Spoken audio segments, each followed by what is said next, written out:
আরে মেজাজ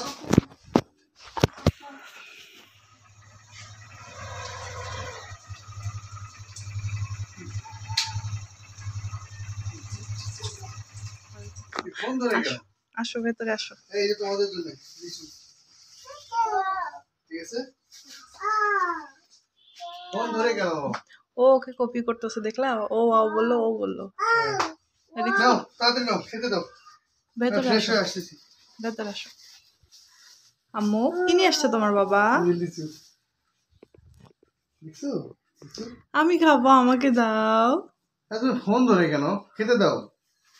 আমি না আজকে ভাত রান্না করি নাই। কি কথা বলতেছো এগুলো? ভাত রান্না করো নাই? হ্যাঁ তাতে খেতে দাও তো, খিদে লাগছে।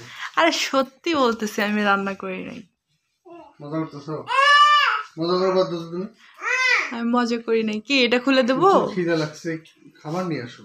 আমি ফ্রেশ হয়ে আসতেছি। দেখি তুমি ফ্রেশ হয়ে আসবে, আসো, কিন্তু আমি সত্যি ভাত রান্না করি নাই। এটা ধরো, এটা ধরো। ভাত রান্না করে আমল তোর কথা বাদ দাও, ভাত নিয়ে আসো। আরে সত্যি বলতেছি। আমি আসতেছি। কি ফ্রেশ হয়ে আসলা? খাইতে দাও। আমি বলতেছি তো ভাত রান্না করি নাই। আরে মজা বাদ দাও তো। সত্যি মজা করতেছি না, সিরিয়াসলি বলতেছি আমি ভাত রান্না করি নাই। সারাদিন কাজকর্ম করে এসে এগুলা শুনতে ভালো লাগে বলো? তুমি মজাটা এখন বাদ দিবে যাবে। জি আমি সত্যি বলতেছি ভাত রান্না করি নাই, সত্যি। বারবার এক কথা বলতেছো। এই বারবার এক কথা বলতেছো কেন? যাও তো ভাত নিয়ে এসো। রাগ করতেছো কেন? কি করবো? ভাত নিয়ে এসো। এভাবে রাগ করার কি আছে? আর রাগ করবো না মানে? খিদে লাগছে না? সকালে খেয়ে গেছি, তাড়াতাড়ি খেতে দাও। ভাত রান্না করি নাই তো। আরে মেজাজ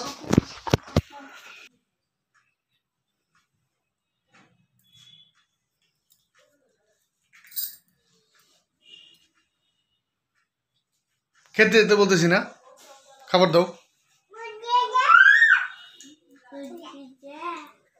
ভাত নিয়ে আসো না। আমি ভাত রান্না করি নাই। আবার এক কথা বলতেছে ঘুরে ঘুরে, ভাত রান্না করো নাই মানে? কি করছো সারাদিন তুমি? কি করছো বলো যে ভাত রান্না করো নাই?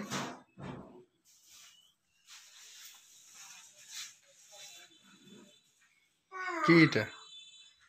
কি করছো এটা? দেখতে পাচ্ছ না কি এটা? পিঠা, পায়েস।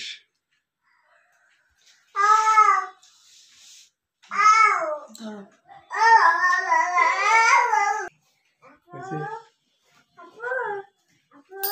তুমি পিঠা করছো সেটা বললেই পারতা, মানে ভাত রান্না করো নাই। তুমি তো ভাত চাইছো, আমি তো বললাম যে আমি ভাত রান্না করি নাই। তুমি আসলে এটা পিঠা না, যাই হোক ওটা বাদ দাও তুমি। আচ্ছা শোনো, তুমি যেটা করছো সেটা তোমার বলার মধ্যে ভুল ছিল। যাক আমি এটা মেনে নিছি। শোনো, কান্না করার কিছু নেই। এই যেটা করছো না, আলহামদুলিল্লাহ, এটা খেলে আর ভাতের খাওয়া থাকবে না। ভাতের যে একটা খিদা এটা থাকবে না। সরি। হ্যাঁ, তুমি বললেই পারতা যে তুমি ভাত রান্না করো নি, পিঠা করছো। বলো না কেন? আমি তোমাকে সারপ্রাইজ দিতে চাইছিলাম, কিন্তু আমি যে নিজেই সারপ্রাইজ হয়ে যাব বুঝতে পারি না। আসলে তুমি তোমার বলা, আচ্ছা আমারই বোঝার ভুল হয়েছে। হ্যাঁ, আমি বুঝতে পারিনি, সরি। আর এরকম করো না। শোনো, তোমার কি মনে হয় তুমি সারাদিন বাইরে থেকে আসবা, তোমার জন্য কোনো খাবার না বানায় আমি থাকবো?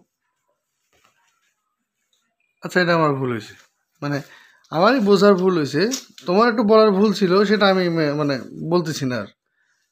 আমারই বোঝার ভুল হয়েছে, সরি। দেখি আমি তোমাকে একটু খাওয়াই দিই। আচ্ছা এটা কি কি পিঠা করছো? কি কি পিঠা করছো? কয় ধরনের পিঠা দেখতে পাচ্ছ? এটা এক ধরনের, এটা তো এই যে এটা তো একই রকম, এটা একটু ডিফারেন্ট। 1 2 3, 3 রকমের। 3 ধরনের? 3 ধরনের, হ্যাঁ।